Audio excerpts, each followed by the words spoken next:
Producer പറയുന്നത് ആഭ്യന്തര കുറ്റവാളി എന്നുള്ള ഒരൊറ്റ പേര് കാരണം മാത്രം പെട്ടുപോയ ഒരാളാണ് അദ്ദേഹം. അല്ലാതെ ഇത് വേറൊരു ബന്ധം, ഇപ്പൊ ഈ പടത്തിന്റെ പേര് ആഭ്യന്തര കുറ്റവാളി എന്നല്ലായിരുന്നുവെങ്കിൽ ഒരു പ്രശ്നവും വരില്ലായിരുന്നു എന്ന നിലയിലാണ്. പിന്നെ ഈ ആഭ്യന്തര കുറ്റവാളി എന്നുള്ള പേര് രജിസ്റ്റർ ചെയ്താണെന്നും പറയുന്നു.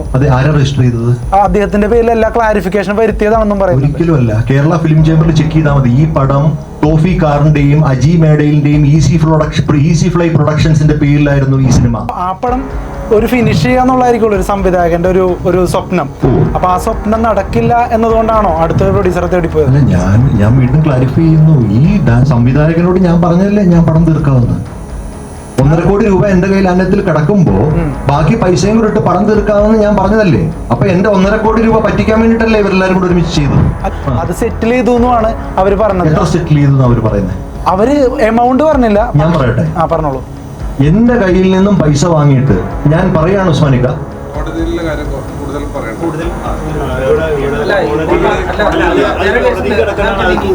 പക്ഷെ കോടതിയിൽ കിടക്കുമ്പോ തന്നെ അവര് സംസാരിക്കുന്നത് അവര് കോടതിക്ക് എതിരായിട്ട് പോകുന്നെങ്കിൽ അതിനുള്ള കാര്യങ്ങള് കോടതി തീരുമാനിക്കും.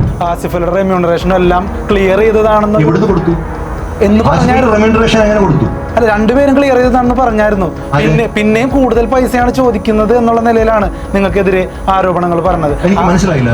അപ്പൊ അദ്ദേഹം അവസാനം പറഞ്ഞു വെച്ചത് ഇങ്ങനെ ഒരു മാഫിയനെ ഞാനായിട്ട് എന്തിനു വളർത്തണം, ഞാൻ പൈസ കൊടുത്താലാണ് വളരുന്നത്.